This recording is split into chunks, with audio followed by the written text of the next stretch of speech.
ইসরায়েলের সংঘাতের মধ্যে প্রতিবেশী ইরানের সাথে নিজেদের আকাশ ও স্থলপথ বন্ধ করে দিয়েছে পাকিস্তান। এর ফলে সীমান্তের দুই পাশেই শত শত মানুষ আটকা পড়েছে বলে সোমবার জানিয়েছে বেলুচিস্তান প্রদেশের কর্মকর্তারা।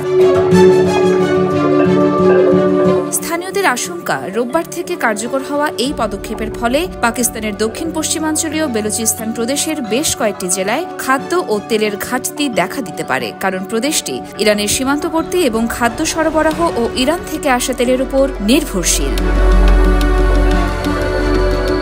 পাকিস্তানের সাথে ইরানের সংযোগকারী বেশ কয়েকটি স্থলপথ রয়েছে, যার মধ্যে সবচেয়ে উল্লেখযোগ্য হল চাঘি জেলার তাফতান সীমান্ত ক্রসিং এবং বেলুচিস্তানের গোয়াদর জেলার গাবোদ রিমদান সীমান্ত।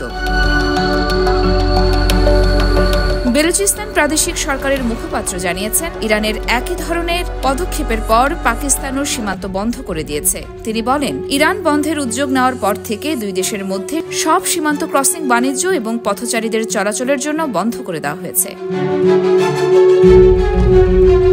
যদিও ক্রসিংগুলো উন্মুক্ত থাকবে এবং ইরানে আটকে পড়া পাকিস্তানিদের ফিরে আসার অনুমতি দেওয়া হবে বলে জানিয়েছে বেলুচিস্তান প্রাদেশিক সরকারের মুখপাত্র। তবে পরবর্তী নির্দেশনা না দেওয়া পর্যন্ত ইরানে নতুন করে কাউকে প্রবেশের অনুমতি দেওয়া হবে না বলে তিনি উল্লেখ করেন। আটকে পড়া পাকিস্তানিদের প্রথম দলটির সোমবার তাফতান ক্রসিং দিয়ে ফিরে আসার কথা রয়েছে।